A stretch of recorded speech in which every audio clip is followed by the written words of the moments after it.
nós oramos a Ti que nessa noite a nossa oração encontre, Senhor, dentro da Tua soberania, dos planos que o Senhor tem para nós. Nossa oração possa encontrar um lugar para ancorar, Senhor Jesus, a nossa necessidade diante de Ti.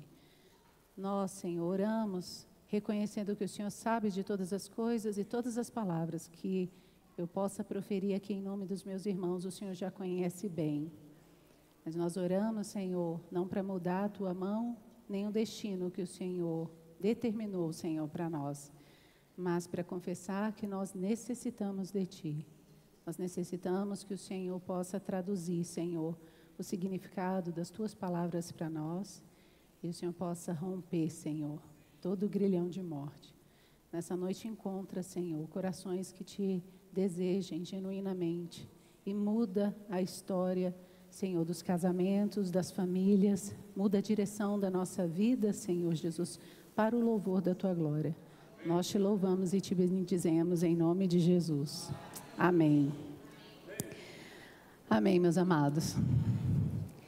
Por volta do século XII, um período conhecido como Baixa Idade Média, um tipo de comportamento amoroso foi divulgado e conhecido como amor cortês. Esse era um tipo de amor que elevava a pessoa amada a um plano etéreo, quase que divino. E nele estavam incorporados os ideais do cavalheirismo. Esses ideais do cavalheirismo foram financiados por Leonor de Aquitânia e por Marie de Champagne, que eram as influências da época. Esses ideais defendiam regras de conduta para um autêntico cavalheiro, tais como veneração da mulher amada, juras de lealdade, declarações públicas de amor, exibições de coragem e até mesmo ciúme, já que ele propagava esse ideal de que só o ciumento poderia amar. Esses ideais encontraram na angústia do povo do século XIX o lugar perfeito para criar o amor romântico, como nós conhecemos hoje. Sucintamente falando, o amor romântico, ele se resume numa série de comportamentos em que a pessoa se vê obrigada a manifestar para declarar, confessar, validar o amor dela por outra pessoa. O amor romântico encontrou na alienação do ser humano, que mais prefere se iludir com a mentira do que se encontrar na verdade, o padrão de conduta que passaria a validar e nortear o relacionamento entre duas pessoas. Posteriormente, o amor romântico teria uma nova roupagem ao gosto Disney e ele seria imortalizado por Hollywood. Mas tanto o amor romântico quanto o amor cortês são tipos de amor que não estão na Bíblia, como, por exemplo, o agapau, o filéu e o estorge, entre outros. O fato é que essa ilusão foi impressa na mente das pessoas por meio da cultura. Hoje, as pessoas aspiram por esse amor idealizado e elas vivem na expectativa desse amor. Mas quando elas são confrontadas com a realidade, frustradas, desiludidas, elas abandonam o lar, abandonam os filhos, buscam divórcio, buscam outro relacionamento. Elas cometem todo tipo de loucura, nutrindo uma expectativa que nunca será suprida.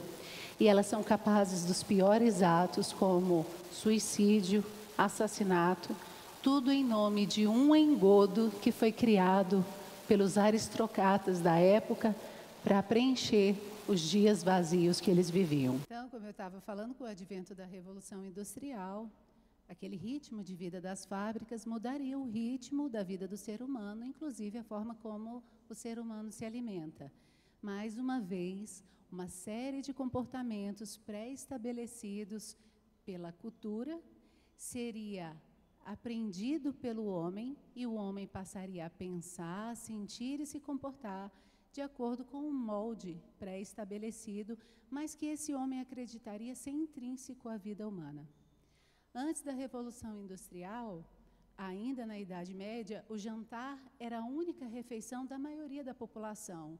Claro que num horário diferente do que nós fazemos hoje. Mas a Revolução Industrial, ela chegaria para modelar também a forma como as pessoas comem e estabelecer o horário de cada um de nós. No início, a refeição mais reforçada realizada pelos operários e até pelos patrões era antes de começar a jornada de trabalho, que às vezes chegava até 18 horas por dia. Então, tornou-se uma refeição essencial até que a necessidade do trabalhador de se manter vigoroso durante todo o dia falou mais alto. Então, uma refeição ao meio-dia foi necessária para que ele continuasse e seguisse até o final. O horário do meio-dia também tinha relação com o horário de funcionamento das máquinas, que ao meio-dia estariam em operação, então esse operário poderia muito rapidamente engolir aquela refeição. Pronto. Estaria aí instituído o horário do almoço como nós o conhecemos hoje. E esse horário ficaria enraizado no ritual dos nossos dias, mas o ser humano, mais uma vez, em entender que isso era intrínseco a ele, uma necessidade vital. Por que eu estou falando tudo isso? E qual a relação desses fatos com o compartilhar de hoje? Esses são apenas 2 entre os milhares de exemplos que nós poderíamos falar. Falei muito sucintamente, mas para mostrar que a forma como nós aprendemos a ver, a pensar a nossa vida, as relações, as instituições, é tudo resultado da manipulação de uma cultura, de uma época, de uma necessidade, de uma classe de pessoas, de um mundo que jaz no maligno. E toda essa manipulação, ela adultera não apenas a forma como nós pensamos a vida, mas ela adultera também a forma como nós pensamos Deus e como nós recebemos a palavra dele. Desde jovenzinha, eu escuto frases como: vida de homem é fácil, ou ser homem é fácil, difícil é ser mulher. E eu, durante muito tempo, também criei dessa forma, porque quando eu era ainda pequena, no meu lar de origem, eu vivenciei uma dinâmica que evidenciava que havia um grande contraste na criação entre eu e os meus 2 outros irmãos homens. Eu fui muito mais cobrada do que eles em todos os níveis, seja moral, intelectual, afetivo, braçal, como limpar, lavar, cozinhar. E uma das justificativas que os meus pais e os mais velhos me davam para isso é: eles são homens e homem não faz isso. E pela minha experiência, eu creio que muitos aqui já ouviram ou já disseram essa frase para alguém. E hoje, essas fortalezas na mente limitam a nossa visão e a nossa compreensão do papel masculino desde a visão da Bíblia, como determinam as Escrituras. E é por causa dessas mesmas fortalezas que, mesmo sendo cristãos, nós perpetuamos um estilo de educação em que, de um lado, não prepara os meninos para serem homens, segundo o coração de Deus, aptos a constituírem família, e, de outro, indignam as meninas. Indignação essa que vai eclodir como um câncer no seio familiar e na sociedade. Ser um homem e ser uma mulher, segundo a palavra de Deus, nunca foi e jamais será algo fácil. Se a vida de um homem é fácil em relação à vida de uma mulher, então está faltando realidade na vida desse homem.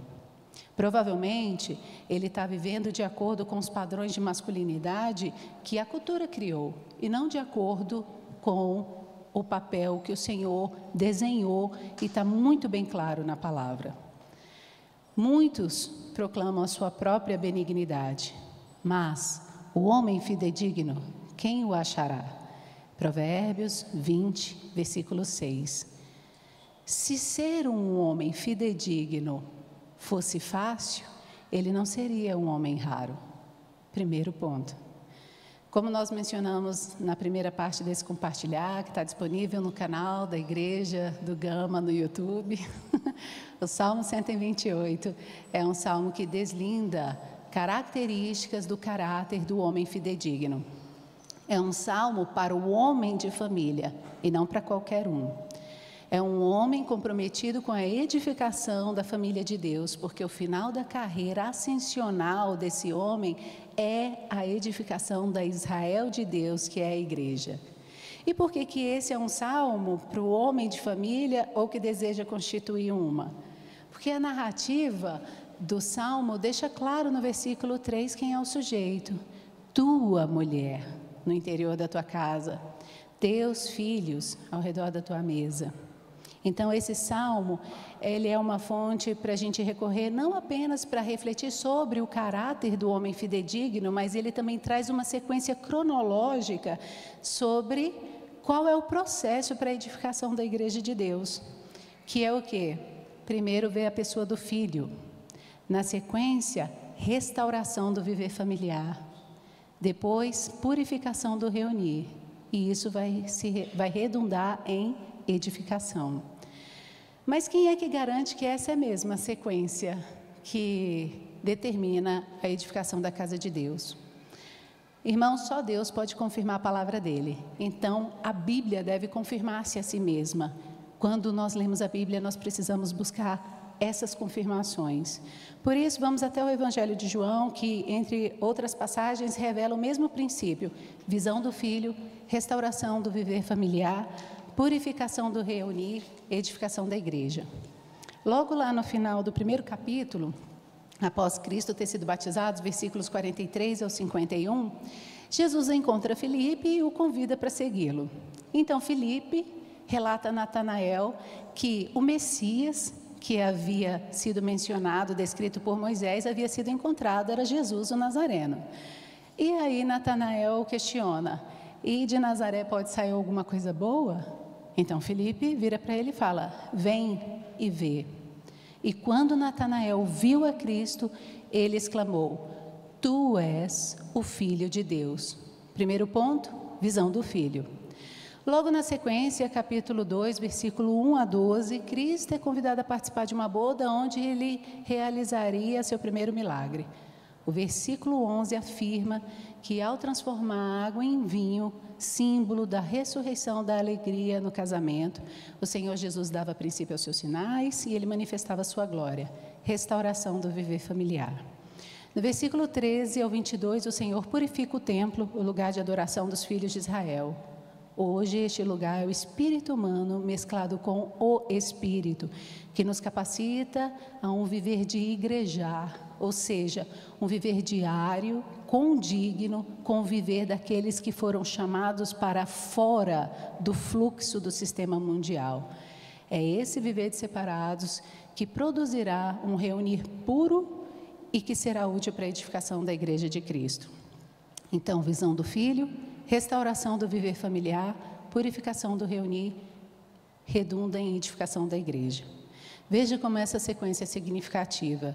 Na medida em que a mente vai descansando na realidade da filiação, esse Cristo que em nós foi implantado, ele vai se expandindo e então nós vamos nos ajustando aos papéis que o Senhor nos comissionou.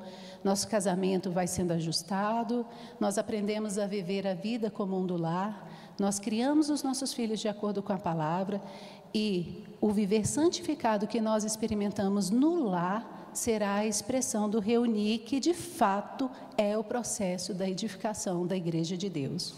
E aí no versículo 23, a parte A, olha o efeito dessa realidade, diz assim: muitos vendo os sinais que ele fazia, creram no seu nome. Quando os sinais da operação do poder de Cristo são manifestos no viver individual, familiar e coletivo, então um testemunho fidedigno dele é manifestado. E a grande nuvem de testemunhas que nos rodeia passa a crer no poder e no nome da pessoa do Senhor Jesus. Essa sequência da edificação explicitada aqui em João é a sequência revelada no Salmo 128. Versículo 1, visão do Filho. Versículo 2 ao 4, restauração do viver familiar.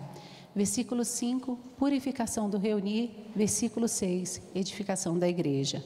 E por onde tudo isso se inicia? Por um homem fidedigno. Por um homem fidedigno. De acordo com o Salmo 128, são 4 as características indispensáveis do caráter de um homem fidedigno: temor a Deus, tremor de Deus.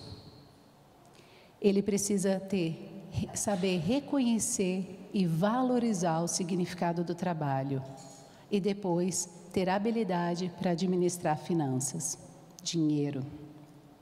Então vamos falar sobre o primeiro e segundo itens do caráter do homem fidedigno, que é temor e tremor.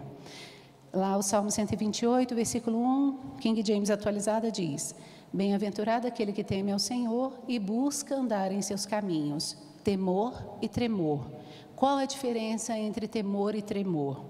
Temor tem relação com fé.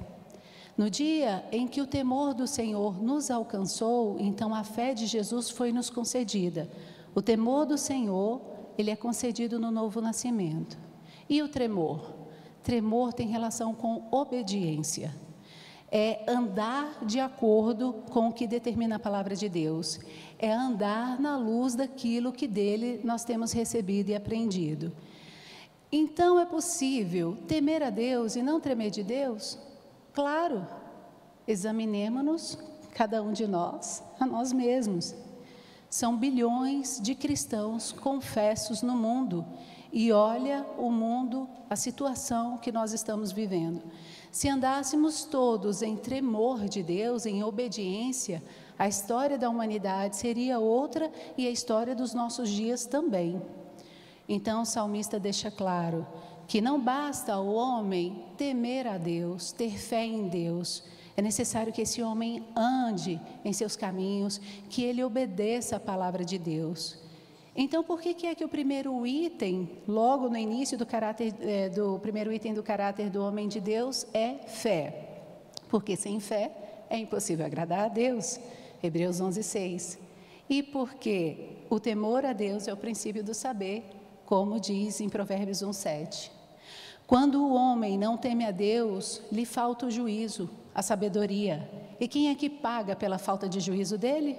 A família. Vamos ler alguns versículos? Vamos ler um para não levar muito tempo.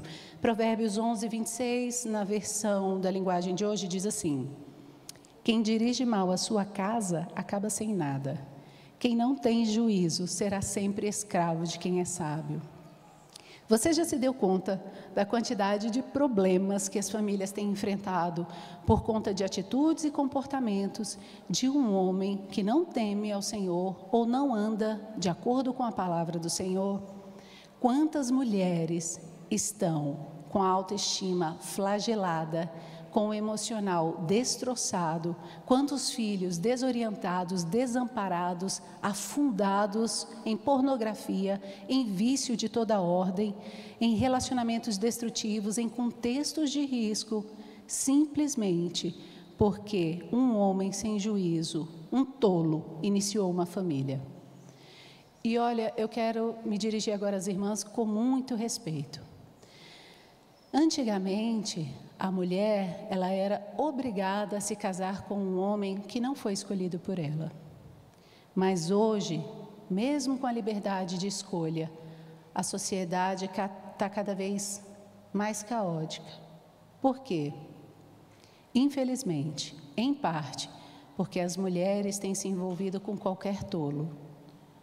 Seja porque essas mulheres foram arrebatadas pela ilusão do amor romântico, seja pelo temor de se sentirem marginalizadas, por se sentirem solitárias ou até desamparadas. Mas independente da razão que tem precipitado a mulher a se envolver com qualquer homem, Cristo é e Ele sempre será a solução. Há duas escolhas para a mulher a mulher que se vê numa dessas situações. A primeira, ela se achegar a Cristo e comprovar que Ele é suficiente para suprir as necessidades dela. Ou então, a que sobra ela vai precisar se preparar para uma vida amarga e dolorosa. Mulheres, saibam que o peso de se casar com um homem tolo, ele é impossível de ser levado, suportado por nós. Impossível. Somente Cristo pode carregar esse fardo. E é impossível mensurar o quanto será necessário morrer para que Ele concretize esse feito. Lembrem-se do jugo desigual. Sabe o que significa? Que até que o seu marido alcance o temor e o tremor do Senhor, muitas das responsabilidades dele serão cobradas de você. Sabe por quê? A quem mais foi dado, mais será cobrado. Como é que o Senhor vai cobrar dele o engajamento nas atribuições do papel se ele ainda não firmou essa aliança? É por essa razão que existe esse termo, jugo desigual. Você escolheu se casar com um bebê ou até com um descrente. E aí você acha mesmo que esse bebê ou esse descrente vai ter condições de corresponder à exigência de Deus para uma família? É claro que não. A capacidade de responder às exigências de Deus é proporcional ao Cristo que nós temos. Então, se há uma canga no pescoço de vocês dois para puxar a carga dessa família, quem tem mais Cristo pode mais. Amadas adolescentes que estão aqui, jovens e mulheres, hoje vocês estão tendo conhecimento congruente com a palavra de Deus, que deixa muito claro o que é que vocês devem se atentar no caráter de um homem fidedigno, antes de vocês fazerem suas escolhas. Não queiram pagar o preço da desobediência. Escolham, pois, a vida. O meu marido, ele não me encoraja. Irmã, ele não tem uma palavra do Senhor para me alimentar. É lógico. Ele não pode dar aquilo que ele não tem. Mas o meu marido, ele tem me oprimido, ele não me deixa participar das reuniões, ele não deixa receber os irmãos em casa. É o esperado. A vida social de quem não teme ao Senhor, de quem está no mundo, não é o igrejar. São os shows, os bares, as festas. Mas meu marido me propõe práticas íntimas constrangedoras, que são humilhantes. Mas é óbvio, a cultura dele é do mundo e foi você quem escolheu esse homem. O meu marido esconde coisas de mim, ele mente, ele me engana, ele não me participa das decisões da casa. Se você quer um homem que tem visão de como, se quer ter um homem que sabe, conhece o princípio da comunhão, busque um homem de visão. O homem fidedigno, ele tem muito claro essa questão da comunhão, porque ele sabe que é um princípio, e o princípio é que de ambos fez um e uma só carne.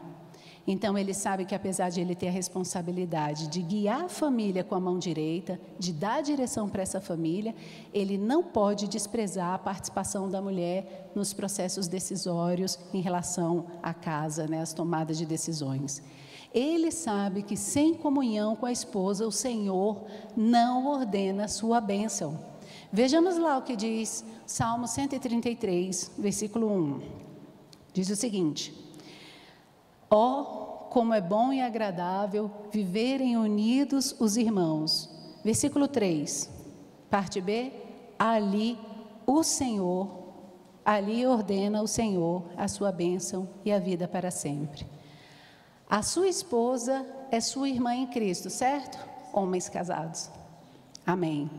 Então, ela é o membro do corpo mais próximo com quem você pode ter comunhão, andar unido, em pé de igualdade, que é um dos significados desse termo unidos no Salmo 133.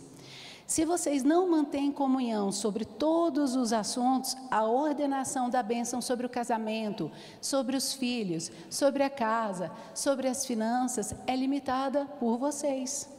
Mas isso também é igual, cabe na mesma medida para as mulheres. Nós devemos ter o cuidado de lembrar que os nossos cônjuges e os nossos filhos são, semelhantemente, filhos de Deus e ungidos de Deus. E contra um ungido, nós não atentamos. Lembremos-nos do modelo, exemplo do rei Davi para com o rei Saul.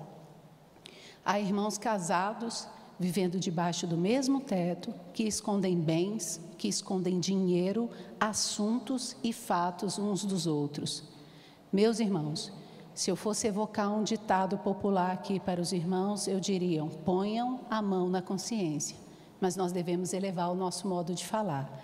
Então eu digo para os irmãos, deixem Deus tocar na consciência de vocês. Oremos para que a luz do Senhor seja incendida sobre a nossa consciência. Apliquemos o sangue de Jesus nas obras mortas que nós temos cometido contra os nossos cônjuges e contra os nossos filhos. E, resolutos, levemos o velho homem, essas condutas à cruz. O Senhor ordena a bênção nos assuntos dos casais e das famílias que vivem colimados, andando em pé de igualdade, que têm comunhão sobre todas as coisas. Mateus 19:6 diz assim: de modo que já não são mais dois, porém uma só carne. Portanto, o que Deus ajuntou, não separe o homem. Deus ajuntou marido e mulher. Então, tudo que um possui, seja físico, psicológico, espiritual, é dos dois. Então, isso vale também para o que é negativo. Se um é débil nas finanças, o problema e a resolução do problema cabe aos dois, e não somente aquele que é servo do dinheiro. Se um tem uma doença psicológica, uma depressão, a busca pela cura é dos dois, e não apenas do enfermo. A gente gosta de falar desse trecho da palavra quando a gente fala sobre unir bens, né? A conta gorda dele agora é minha também. O problema é seu também. E se ele tem filho, saiba de uma coisa, o filho agora também é seu. Aquilo que Deus uniu, não separe o homem. Se o Senhor juntou, não ouse você, homem, não ouse você, mulher, separar. Fazer qualquer tipo de separação, porque isso não procede de Deus. Separar, esconder dinheiro, esse é meu, esse é seu. Ressaltar, apontar debilidades, essa é sua, o erro foi seu. Tudo isso nós precisamos abandonar. Abandonemos esse comportamento infantil enquanto há tempo. Vamos avançar para a maturidade. Mas ao homem que teme ao Senhor e dele treme, há uma promessa de bênção. Há várias. Provérbios 14:26 diz assim: aquele que teme ao Senhor é abençoado com todo amparo e segurança, força e refúgio também para seus filhos. Vejam, rapazes, se vocês almejam amparo, segurança, força, refúgio do Senhor para o seu casamento e para os seus filhos, avaliem bem o tipo de homem que vocês têm sido e qual o tipo de homem que vocês têm que ser. Segundo, o terceiro e o quarto item do caráter do homem fidedigno é que ele reconhece e valoriza o significado do trabalho e ele sabe administrar dinheiro. Salmo 128, versículo 2 diz: comerás do fruto do teu trabalho, serás feliz e próspero. Nessa porção existe uma sequência imperativa.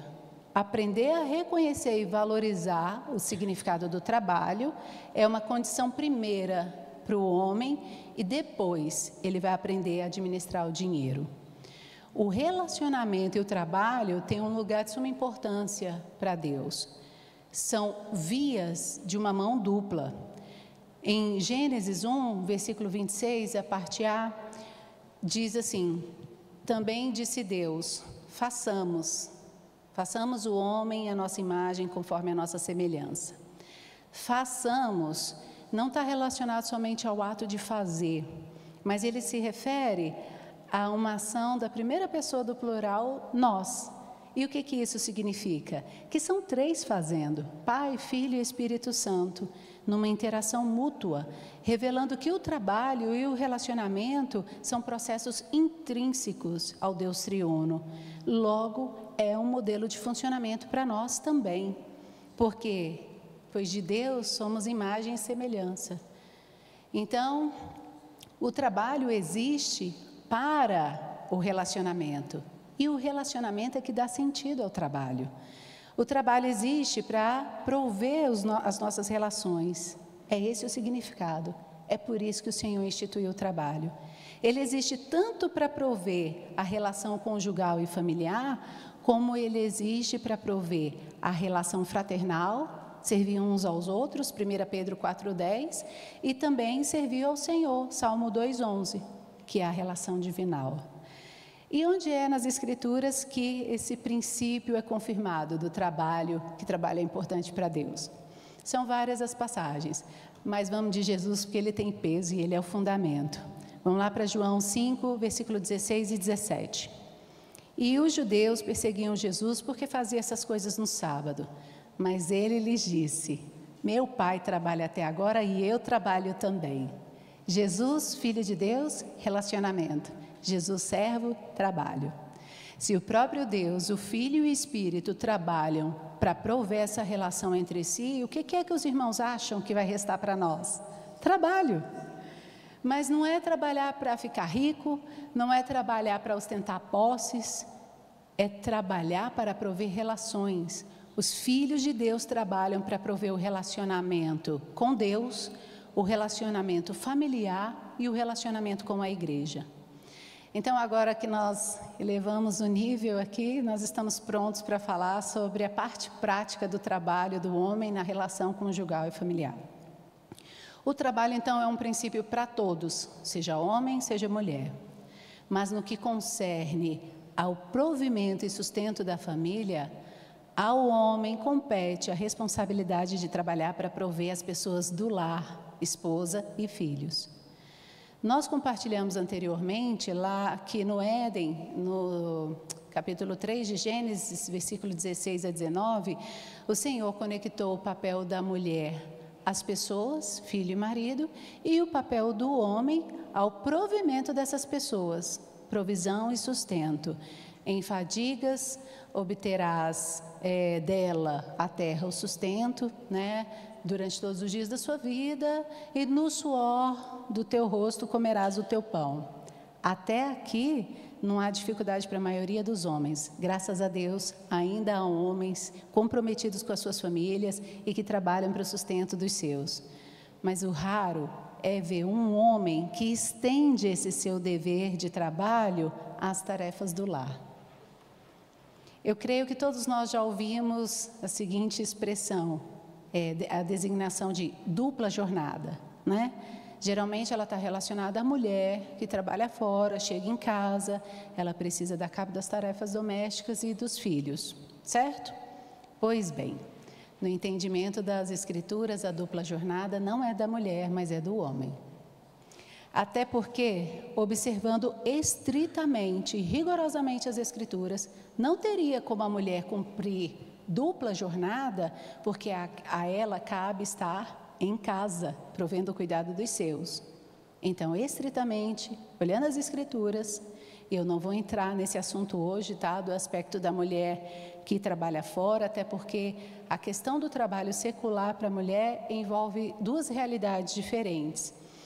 Nós sabemos que existem mulheres que precisam se ausentar do lar para trabalhar, né, para sustentar suas casas, sustentar os seus filhos, porque o sem juízo com quem elas se envolveram não cumpriu a parte dele no compromisso. Essas mulheres vão precisar depender muito do Senhor, porque vai precisar tomar o Senhor como marido delas e tomar o Senhor como pai dos seus filhos, para que elas possam cumprir a sua missão. Mas há mulheres que, mesmo tendo suporte dentro do lar, optam por manter um trabalho secular, mesmo tendo crianças pequenas. E essa é uma séria questão entre a mulher e o Senhor. Mas que fique claro, amadas irmãs, que o fato de trabalhar fora não diminui a sua responsabilidade para com seus filhos e com o marido. Então, o que vai acontecer? Necessariamente, você vai ter que cumprir dupla jornada junto com seu marido. Mas, voltando para a dupla jornada do homem, nem seria necessário explicar por que ela é papel dele. Mas, tendo em vista todas essas fortalezas na mente que a cultura criou e que nós comentamos logo no início, nós vamos abordar alguns pontos para anular as meias-verdades que estão alimentando uma postura masculina que não coopera para a edificação. Fisiologicamente falando, quem é que tem mais força e resistência para aguentar o trabalho exaustivo de um dia, homem ou mulher? O corpo do homem foi criado para força e resistência. O corpo do homem foi pensado para o trabalho. Ele foi pensado para a defesa dos mais vulneráveis, esposa e filhos. Mas ainda assim, há homens que dão um tiro no próprio pé. A mulher enfrenta uma rotina de tarefas domésticas diariamente, tarefas que brotam crianças que demandam a atenção dela o dia inteiro. E aí, quando esse homem chega em casa, ele se torna mais um peso na rotina da casa e ainda reclama do humor, da disposição física, psicológica e sexual da mulher. Ei, homens, Mulher Maravilha não existe. Eu peço que os irmãos me ouçam com cautela. Eu não estou dizendo que o marido daquela mulher que fica em casa dormindo, maratonando séries, batendo perna, fazendo o corpo mole para quando ele chegar, ela despejar nele as tarefas de casa, que esse homem deve ser condescendente com o comportamento dessa mulher. Não. Mas tenham em mente um princípio. O fato de um dos cônjuges não cumprir com a parte dele, o seu papel, não exime o outro da sua responsabilidade. Então, o que eu quero dizer com isso? O Senhor não vai deixar de cobrar o trabalho que nos é devido só porque o nosso cônjuge não cumpriu com a parte dele. O homem chega em casa, vê que a mulher só correu atrás do próprio ventre, e aí por isso ele consente que os filhos vivam numa casa suja, comam biscoito e fiquem à mercê do acaso. A mulher trabalha o dia todo, está exausta, o marido chega, não ajuda ela em nada, então, como protesto, ela vai para frente de uma TV, deitar e relaxar e deixa os filhos à própria sorte. A falta do seu cônjuge não te desculpa da sua. E espiritualmente falando, tem um ponto muito importante que justifica a dupla jornada do homem, que é a responsabilidade da mulher de edificar a casa, de edificar pessoas e edificar o clima do lar, conforme diz Provérbios 14:1. E qual é o requisito imprescindível para quem edifica? A paz. Há quase 2 anos eu compartilhei uma palavra sobre paz interior, que está disponível no canal da Igreja do Gama, e onde eu compartilho que a paz foi a condição indissociável, precípua para que Salomão pudesse edificar a casa ao Senhor. Vale a pena, homem e mulher, desfrutar dessa porção, onde eu destrincho um pouco mais. Mas para a mulher, o peso da paz interior, ele é muito grande, porque não se edifica pessoas, não se edifica um lar com guerra, com gritaria, com irritação. Só uma mulher equilibrada e de espírito manso e tranquilo é capaz de cooperar com o marido, de educar filhos, de administrar as demandas do lar, de gerar filhos espirituais, de apacentar outras mulheres e ainda servir ao corpo como mestras do bem, como orienta Paulo lá em Tito 2:3. Então eu pergunto, como é possível uma mulher ser equilibrada e cultivar um espírito manso e tranquilo, sobrecarregada por inúmeras tarefas? 1 minuto.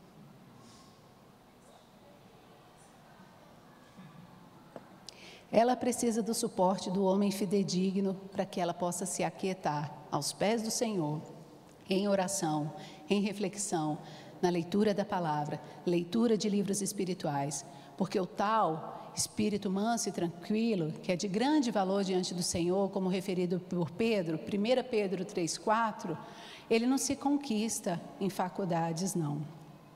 Tampouco o equilíbrio, que é a moderação, que Paulo se refere lá em 1 Timóteo 3:11. Essa é uma conquista que se faz em quietude aos pés do Senhor. As mulheres de hoje estão uma pilha de nervos, agitadas, ansiosas, desequilibradas, porque falta paz interior. E paz interior requer quietude com Cristo. O que foi que nós dissemos no início do compartilhar? Que o trabalho é para prover relacionamento. Então, veja, o homem trabalha fora de casa para prover a sua relação com a sua esposa e com seus filhos.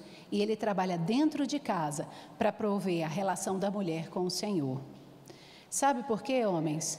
Porque uma mulher equilibrada, plena de um espírito manso e tranquilo, ela tem sabedoria para cooperar contigo na sua relação com Deus. Saibam de uma coisa, a mulher nécia, ela tem a força para derrubar um homem, mas a sábia tem o poder de levantá-lo e de sustentá-lo. O homem, na verdade, homens, se você não prover tempo para sua mulher contemplar Cristo, você vai colher os frutos desse disparate. Mulher, Se teu esposo coopera em casa, mas o tempo que você tem livre não é gasto com o Senhor, grande é o seu mal. Pais, se vocês têm um jovem em casa que não trabalha ou não compreende o significado do trabalho, façam um grande favor a vocês mesmos. Não permitam que esse jovem se case, tampouco se relacione com outra jovem. Porque, caso contrário, ele sofrerá, a jovem sofrerá, os pais dela sofrerão, seus netos também. E eu não consigo colocar em palavras o tamanho do sofrimento de vocês. Criem homens que conduzirão suas famílias a Deus e que cooperarão na edificação da família de Deus. Veja como a palavra de Deus é clara quanto a isso. Provérbios 24, 27 diz: forma primeiro a tua lavoura e levanta a tua casa, então estarás à vontade para constituir a tua família. Reconhecer e valorizar o significado do teu trabalho vem antes de constituir família. Provérbios 14, 23 e 24. Com sabedoria se constrói uma casa e com inteligência ela se consolida. Mediante discernimento, seus cômodos são mobiliados com todo tipo de bens preciosos e agradáveis. Um homem sábio é poderoso e quem possui entendimento potencializa sua força. O termo casa do hebraico significa família. Então veja, o que precede a família: temor a Deus, tremor de Deus, reconhecimento e valorização do significado do trabalho, habilidade com finanças. Ruminem esses versículos. Lucas 14, 28 ao 30.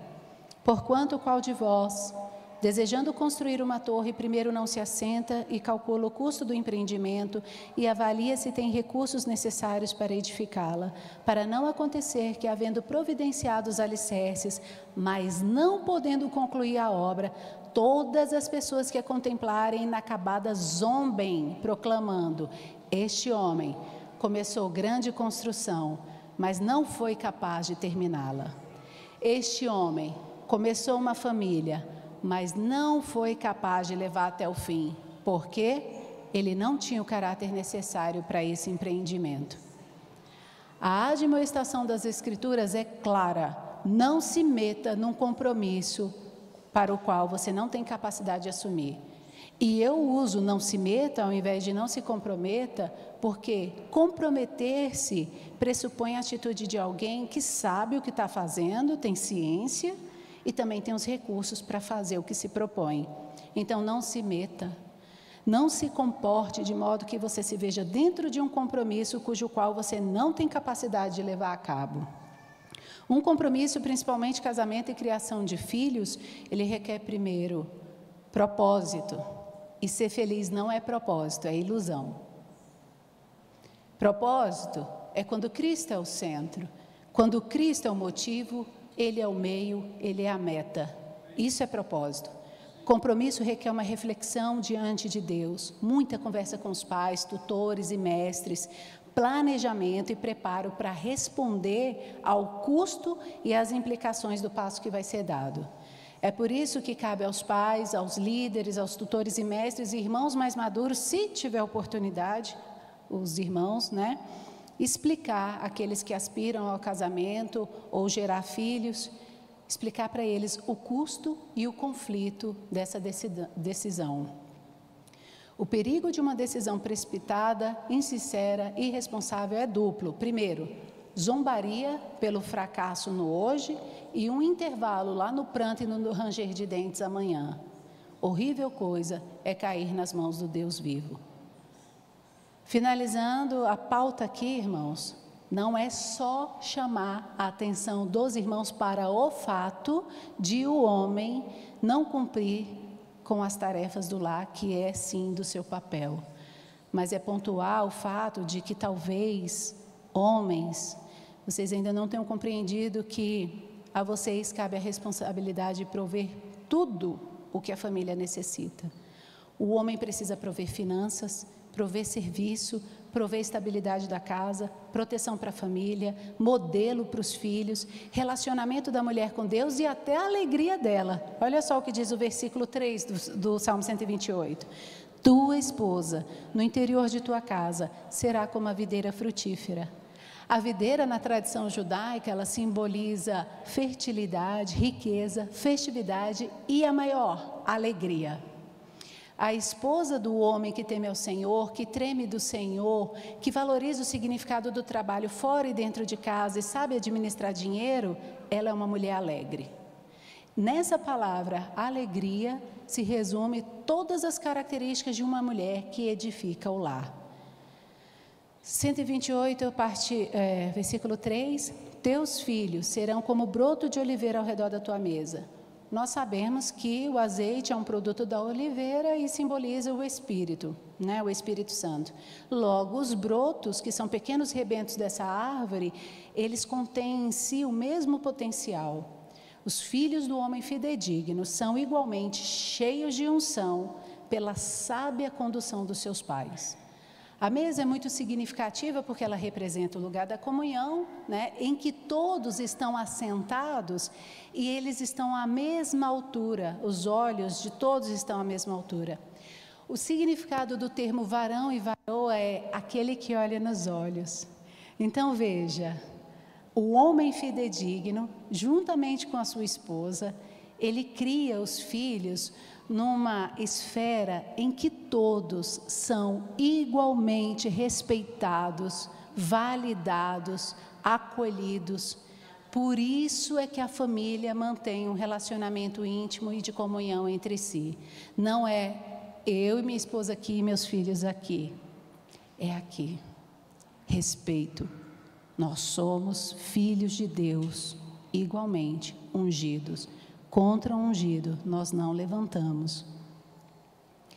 Então, por último, administrar dinheiro, e é bem breve. O assunto dinheiro é um grave problema dentro das famílias, inclusive dentro dos lares cristãos. Infelizmente, o estilo de vida que o mundo tem pregado tem encontrado adeptos até mesmo entre os escolhidos, que, cegados pelas suas próprias motivações, eles comprometem o avanço de Cristo nas suas próprias vidas e, em nome de uma vida de conforto e de segurança, vendem o seu próprio direito de primogenitura e vendem também o direito de primogenitura dos próprios filhos e se rendem a um outro senhor, que é o dinheiro.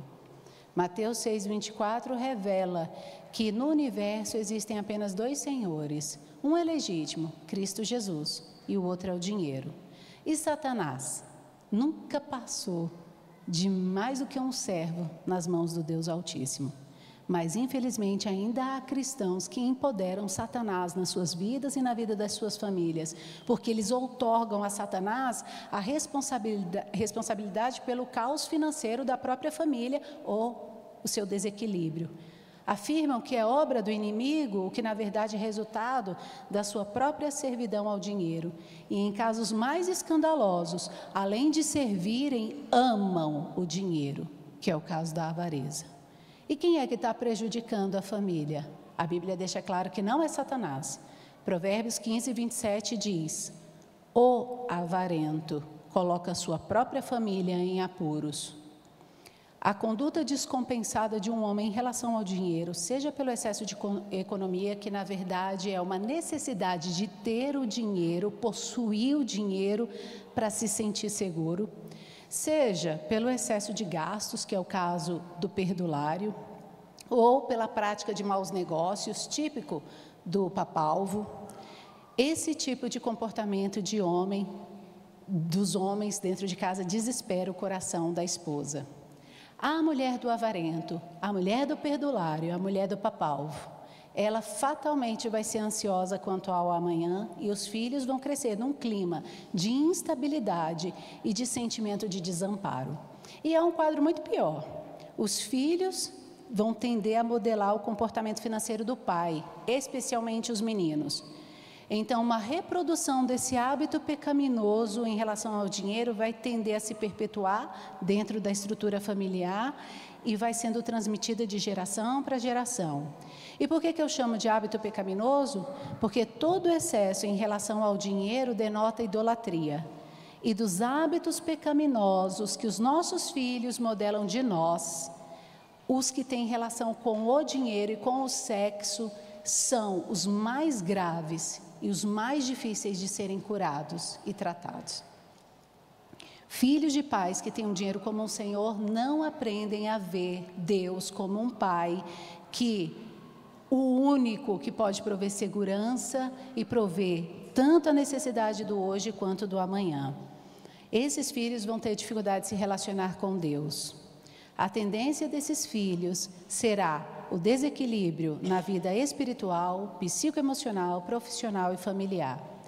Concluindo, Provérbios 17:16 diz assim: de que adiantam riquezas nas mãos do insensato, já que ele não deseja adquirir sabedoria? Esse versículo é maravilhoso porque ele diz respeito ao princípio pelo qual o Senhor nos concede recursos, irmãos. Ele deseja nos ensinar a administrar o seu verdadeiro tesouro. Ou dito em outras palavras, os recursos que nos são concedidos hoje têm o propósito de nos treinar para que no mundo que há de vir nós possamos administrar com fidelidade aquilo que para Deus é o verdadeiro tesouro. Deus nos concede dinheiro, bens, tempo, saúde, família, filhos, para que através da sábia administração dessas bênçãos, empregando-as de maneira a satisfazer os desejos do Senhor, os desígnios dele, os nossos corações aprendam a continência em relação aos ídolos e amem somente ao Senhor, não se deixando seduzir por nenhuma delas. Lembrem-se, o dinheiro está aí na sua conta ou na sua carteira, mas ele pertence ao Senhor. Como administrador fiel, você deve buscar saber onde e como o proprietário deseja aplicá-lo. E na maioria das vezes não é no CDB e nem na bolsa, mas é nas relações, inclusive com os irmãos na fé, aqueles que necessitam de socorro. Sabe, igreja, por vezes os irmãos passam por privações que são ordenadas por Deus, não para prová-los, mas para provar a nós. O Senhor coloca os nossos corações à prova para nos revelar a quem nós de fato temos servido, se a Ele ou se a Mamon. Tende cuidado e guardai-vos de toda e qualquer avareza, porque a vida de um homem não consiste na abundância dos bens que ele possui, diz lá em Lucas 12:15.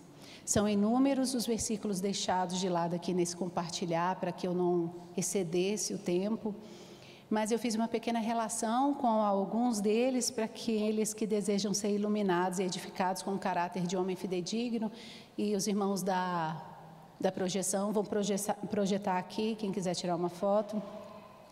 O Salmo 128 reflete um lar em que Deus é temido, obedecido e amado. Um lar onde a sua palavra é observada e honrada. Nesse lar, a paz e a alegria, mesmo em meio às provações. Nesse lar, a prosperidade, mesmo em meio às privações.